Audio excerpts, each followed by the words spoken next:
বেসুরো হয়ে যাচ্ছি। ও খুব সুন্দর বলল। আর মনজিৎ এবারে আমাকে প্রপারলি কমিউনিকেট করেনি। আমি ওদিকে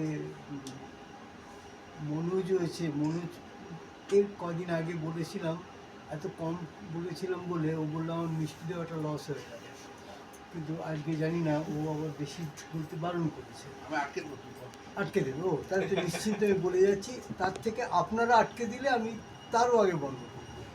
কিন্তু ছোটরা আছে, কিন্তু আমি ছোটদের ছোট মনে করি না, খুব বড় মনে করি। আর ও সুন্দর বলেছে। কিন্তু আজকে 23শে জানুয়ারি, আজ খুব আমাদের কাছে খুব একটা গুরুত্বপূর্ণ দিনটি। কিন্তু কালকে আমাদের কাছে আরও বড় বিরাট একটা গুরুত্বপূর্ণ দিন গেল। আমি সদ্য তমলুকের রাজবাড়ি থিয়েটার ফেস্টিভ্যাল করে এলাম।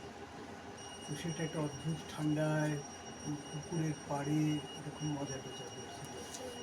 কাল যখন ব্যাক করছি তখন চতুর্দিকে মনে হচ্ছে আমি অযোধ্যায় আছি। অযোধ্যা নগরীতে উল্লাস, উচ্ছ্বাস, কত কিছু চলছে।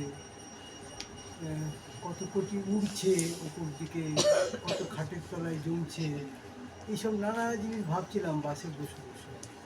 তো হঠাৎ একটা দিলাম, এই যে মোবাইলটার কারণে একটা ইনফরমেশন চট করে এলো, ভুলে যাই তো। কাল 1999 22শে জানুয়ারি কেওনঝড়ে,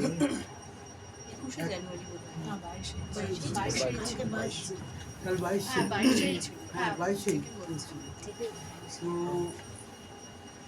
গ্রাহাম স্টুয়ার্ট স্টেইন মিশনারি, যিনি ওখানকার কুষ্ঠরোগীদের, অশিক্ষা পীড়িত জায়গায় উনি কাজ টাজ করতেন তার পরিবার নিয়ে। 25 বছর আগে ওই দিনে ওরা বাড়ি ফেরার সময় গাড়ির দরজা বন্ধ করে পেট্রোল দিয়ে জীবন্ত পুড়িয়ে মারা হয়েছে।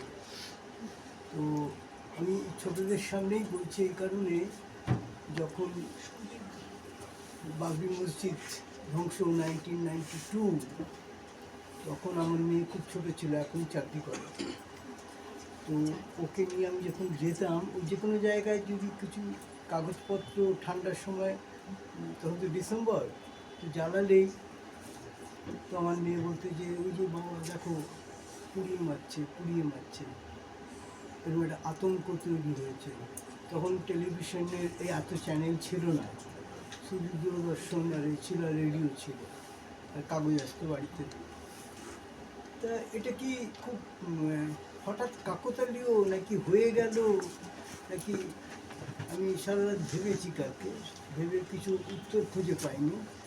তোমার শুধু তো এই কথাগুলো বলছি এই জন্যেই, ছোটদের থিয়েটারই হোক, বড়দের থিয়েটারই হোক, যেখানেই হোক, প্রসিনিয়ামের বিশাল জায়গায় বা এই ছোট্ট পরিসরে বাংলা চিরকাল একটা কাজ করেছে। আমি আমার 70-এর জীবনের 50 বছর পেরিয়ে দিয়েছি থিয়েটার করে।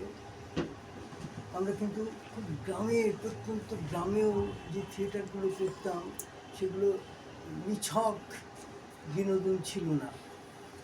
ছোটদের নাটক বলতে অবশ্যই ডাকঘর যেমন হতো, তেমনি ওই সুকুমার রায় আমাদের কাছে অত্যন্ত প্রিয় ছিল। সুকুমার রায়ের নাটক আমরা কেউ করিনি, এখনকার বাচ্চাদের জানি না, আমরা তখন জানি না সবাই।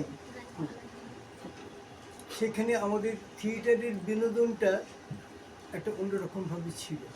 আর খুব ছোট্ট পাড়ায় শাড়ি টাঙিয়ে বেড কভার দিয়েও থিয়েটারটা হতো। সে কী থিয়েটার, না থিয়েটার হতো, অর্থাৎ মানুষের মনের আনন্দ। আর এই আবৃত্তি প্রতিযোগিতা, গানের প্রতিযোগিতা, আঁকার প্রতিযোগিতা, এখনকার মতো স্কুল ছিল না, কিন্তু তখন অনেক স্বতঃস্ফূর্ততা ছিল। কে ফার্স্ট কে সেকেন্ড হবে এই নিয়ে কোনো প্রতিযোগিতা ছিল না। সে এক সুখের দিন ছিল। আমি মনে করি আমরা খুব সৌভাগ্যবান যে আমরা শৈশবটা যেভাবে কাটিয়েছি। রেডিও আমাদের বাড়িতে একটা ছিল গ্রামের মধ্যে, আর সমস্ত দিন মজুর থেকে, চাষি মজুর থেকে, শ্রমিক থেকে সবাই দুপুরবেলা যখন খেতে আসতো বাড়িতে, ওই একটু কোনোভাবে খেয়ে আমাদের উঠোন রোয়াকে বসে পড়ে রম্যগীতি শুনতেন, অনুরোধের আসর শুনতেন, শুক্রবারে রাত্রে 8টার নাটক শুনতেন। সেইগুলো ছিল এন্টারটেনমেন্ট।